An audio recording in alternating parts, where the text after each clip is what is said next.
Hey guys, welcome back to my channel computer achievers. Guys, I hope आप लोग सब स्वस्थ होंगे, मस्त होंगे। आज वाली वीडियो में हम जानेंगे कि बेसिकली आपको पता है कोविड-19 की वजह से चाइना की इकोनॉमी को बहुत बड़ा धक्का लगा है। तो बहुत सी कंपनीज जो है वो चाइना को कह रही है से नो टू चाइना, मतलब अब वो प्रोडक्शन नहीं करना चाहती चाइना के अंदर। तो इस वीडियो में हम जानेंगे कि इंडिया के पास क्या क्या अपॉर्चुनिटीज़ है, कैसे इंडिया इस अपॉर्चुनिटी को ग्रैब कर सकता है। ये जो कंपनीज़ है ये बेसिकली कौन से रीज़न में अपना इंटरेस्ट दिखा रही है, कैसे वियतनाम और चाइना एक दूसरे को कम्पीट कर रहे हैं। तो चलिए स्टार्ट करते हैं हमारा वीडियो। चाइना आपको पता है एक वर्ल्ड का प्रोडक्शन हब है। चाइना की जो टोटल इकोनॉमी है उसका 28.4% जो है वो मैन्युफैक्चरिंग सेक्टर पे डिपेंड है, जबकि इंडिया की बात करें तो इंडिया का सिर्फ मैन्युफैक्चरिंग सेक्टर कितना है, 3%।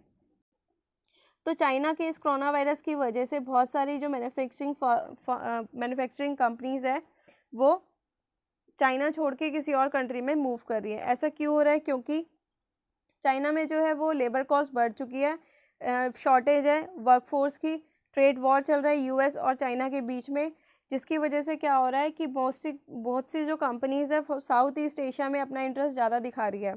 क्योंकि आपको पता है कि कोविड-19 का जो मेन लैंड था वो कहाँ पे से था, वो चाइना से था। तो इसकी वजह से बहुत सी कंपनीज़ जो है वो अपना प्रोडक्शन मूव करना चाहती है। इसके अंदर इंडिया को बहुत अच्छा चांस मिला है, इंडिया को बहुत अच्छी अपॉर्चुनिटीज़ मिली है कि वो बहुत सी कंपनीज़ को अपने यहाँ अट्रैक्ट कर सकती है।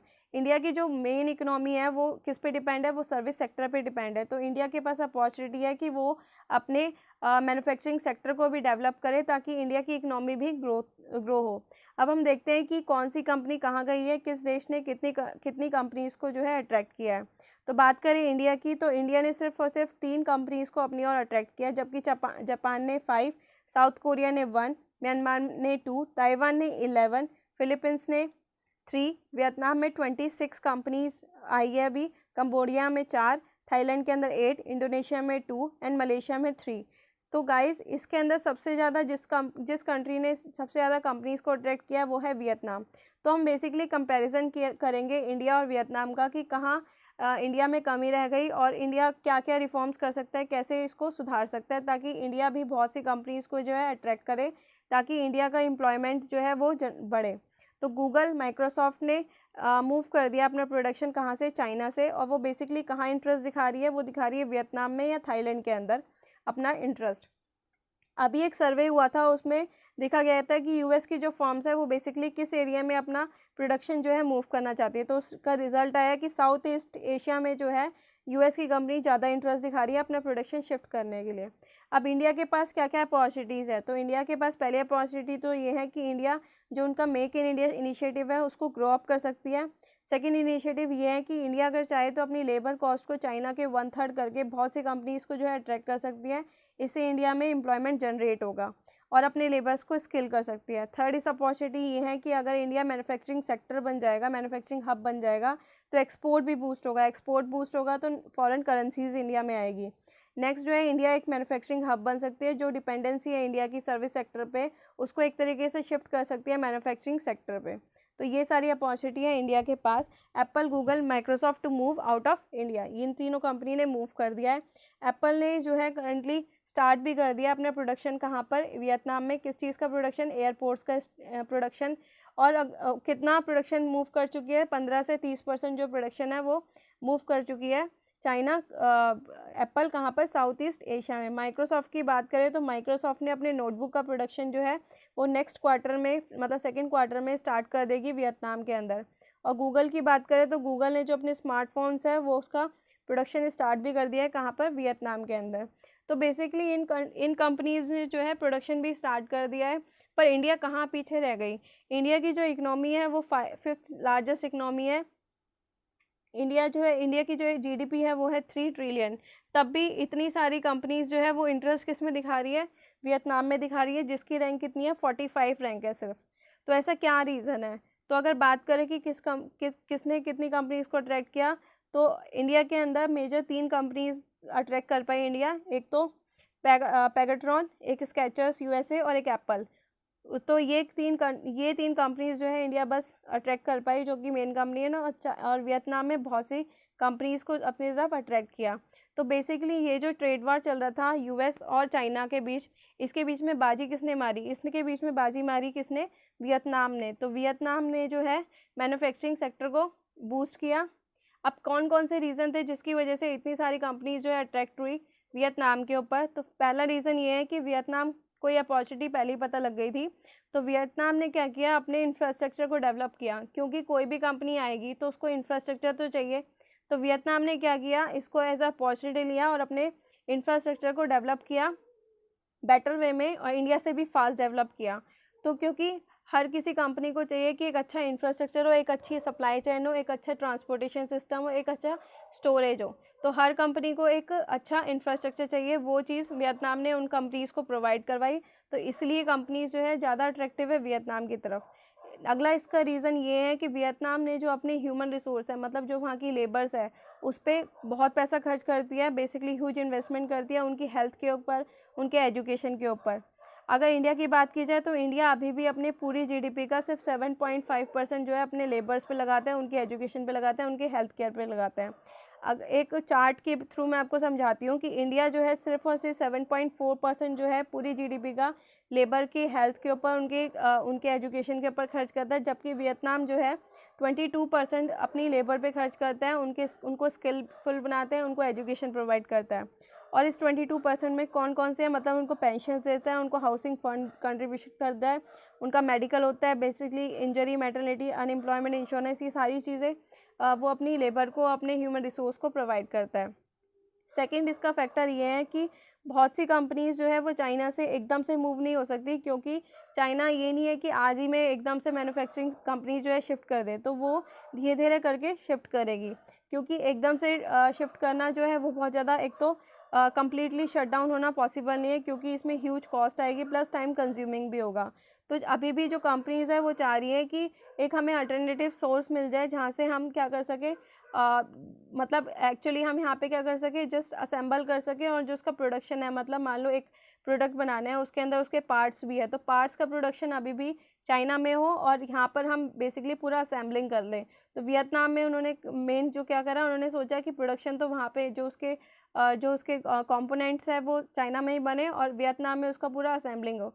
तो बेसिकली हर कंपनी सोच रही है कि आसपास जो है वो मैन्युफैक्चरिंग हब हो। तो before Vietnam close proximity to China, तो वियतनाम जो है वो चाइना से ज़्यादा पास पड़ता है इन कंपैरिजन टू इंडिया। तो वियतनाम में जो एक मैन्युफैक्चरिंग हब है, उस वो क्या है, वो है शेंजन, जो कि ज़्यादा पास है इंडिया के कंपैरिजन में, ताकि जो आराम से बिजनेस हो और जो मैन्युफैक्चरिंग प्रोसेस है वो स्मूथली चले। अगर हम इस चार्ट के थ्रू समझे तो बेसिकली यहाँ है वियतनाम। तो यहाँ है वियतनाम।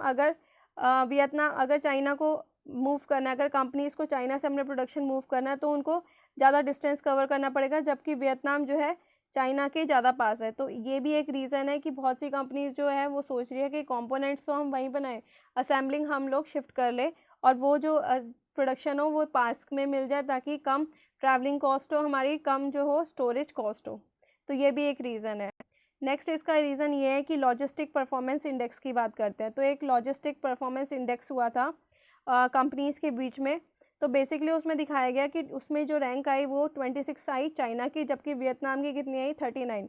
तो मतलब वियतनाम का जो लॉजिस्टिक सिस्टम है वो ज़्यादा अच्छा है, वहाँ की जो लॉजिस्टिक परफॉर्मेंस है वो ज़्यादा अच्छी है इन कंपैरिजन टू इंडिया। तो इंडिया की जो रैंक आई वो कितनी आई? 44 आई, क्योंकि लॉजिस्टिक बहुत इंपॉर्टेंट है। अगर आप अपने सामान को मूव ही नहीं कर पाओगे तो वहाँ पे प्रोडक्शन करना बेकार है। अगर सप्लाई चेन आपकी नहीं होगी तो आप डिस्ट्रीब्यूट भी नहीं कर पाओगे। नेक्स्ट एक और सर्वे किया गया, अगर बात करें कि आर्ली लेबर रेट की, तो देखा गया है कि 2019 के अंदर जो आर्ली लेबर रेट है वो वियतनाम का कम है in comparison to China, Mexico and Vietnam. तो वियतनाम का जो लेबर रेट है, लेबर आर रेट है, वो चाइना से भी कम है, वो है 2.91, जबकि चाइना का कितना है? 5.78। तो ये भी एक रीज़न है, क्योंकि कम लेबर कॉस्ट है वहाँ पे। थर्ड एक रीज़न ये है जो वियतनाम का करेंसी है, वियतनामीज डोंग, वो क्या है, वो फॉलो करती है क्रॉलिंग पैक सिस्टम। तो क्रॉलिंग पैक सिस्टम और इंडिया की जो करेंसी है वो फॉलो करती है फ्री फ्लोटिंग करेंसी। मैं आपको एक, जबकि जो वियतनामी डॉलर है उन्होंने अपनी करेंसी को फिक्स कर दिया है किसके ऊपर, यूएस डॉलर के ऊपर, कि यूएस डॉलर पे डिपेंड है उनकी करेंसी, कि यूएस डॉलर चाहे बढ़े चाहे घटे उसी रेशियो में उनकी करेंसी भी बढ़ेगी घटेगी। जबकि इंडिया के साथ ऐसा नहीं है, इंडिया ने अपने रेट को फ्लोटिंग कर रखा है। तो इंडिया का रेट कभी 70 चला जाता है, कभी 72 चला जाता है, कभी 79 चला जाता है। तो बहुत सी कंपनीज जो है वो चाहती है कि हमारे पास एक फ़िक्स रेट सिस्टम हो। अगर मान लो अगर एप्पल यहाँ से $100 जो है कमाती है, तो अभी जो है डॉलर का रेट मान लो 65 है। जब एप्पल प्रोडक्शन करके या फ़ायदा करके ये लेकर जाएगी यूएस के अंदर, तो मान लो अगर हमारी करेंसी डेप्रिशिएट हो गई, मतलब उसका रेट जो है 80 का हो गया, तो सिर्फ जो है अब वो डॉलर कम ले जा पाएगी। तो बहुत सी कंपनी चाहती है कि हमारे पास एक स्टेबल रेट रहे, हम एक स्टेबल रेट पे पूरा ट्रेडिंग करें, तो ये भी एक नुकसान होगा। तो जो वियतनामी डॉलर है वो बेसिकली किसको फॉलो करते हैं, वो क्रॉलिंग पैक को फॉलो करती है। और जो हमारा रेट है वो है फ्लेक्सिबल एक्सचेंज रेट। तो उसमें कंपनी, बहुत सी कंपनीज जो है वो कंफर्टेबल नहीं है और उनको ये डर होता है कि करेंसी अगर डिवैल्यू हो जाएगी तो हमारा जो प्रॉफिट है वो भी डिवैल्यू हो जाएगा, जबकि हम उतना ही कैपिटल लगाएंगे। नेक्स्ट जो इसका रीज़न है वो है कॉस्ट ऑफ स्टार्टिंग बिजनेस। तो इंडिया में अभी भी अगर कोई बिज़नेस स्टार्ट करना है तो अराउंड 12 प्रोसीजर से गुजरना होता है, 12 प्रोसीजर को फॉलो करना होता है, जिसमें लग जाते हैं अराउंड 27 दिन। अगर बात करें वियतनाम की, तो वियतनाम में सिर्फ और सिर्फ 8 प्रोसीजर को फॉलो करना होता है और वहाँ पर कोई भी प्रोडक्शन स्टार्ट कर सकते हैं, कोई भी कंपनीज जो है ओपन कर सकता है।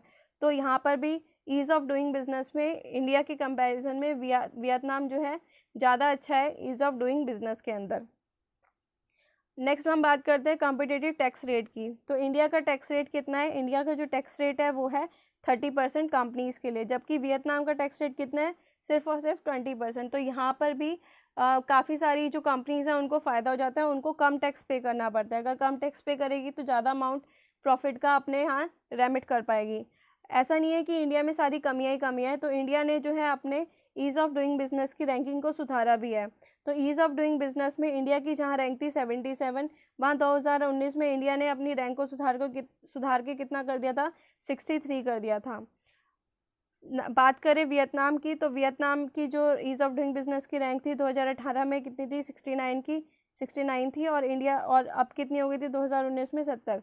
तो यहाँ तो वियतनाम को क्यों फ़ायदा मिल रहा है बेसिकली, क्योंकि एक तो वहाँ के जो वेजेस रेट है वो कम है, लेबर कॉस्ट कम है। सेकंड, ज्योग्राफिकल लोकेशन की वजह से कि चाइना के ज़्यादा पास है, और इस जो ट्रेड वॉर चल रही है यूएस और चाइना के बीच में, उसने वियतनाम ने उसके बीच में बाजी मार ली है। वियतनाम ने अपने प्रोडक्शन को बढ़ा के अराउंड 20% अपने मैन्युफैक्चरिंग सेक्टर को जो है बढ़ा दिया है। और जो वियतनाम है वो वियतनामीज़ है वो क्या करते हैं, लेबर कॉस्ट पे ज़्यादा ध्यान देते हैं। तो वहाँ पे एजुकेशन प्रोवाइड करते हैं, उनको स्किल प्रोवाइड करते हैं, उनको हेल्थ फैसिलिटी प्रोवाइड करते हैं। तो ये बहुत सारे रीज़न है जिसकी वजह से वियतनाम जो है इंडिया को बीट कर रहा है। तो गाइज़ ये था हमारा पूरा एनालाइज। आई होप आपको वीडियो पसंद आई हो। अगर आपको वीडियो पसंद आई हो तो please like share subscribe and press to the bell icon so that you can get the notification. Thank you guys.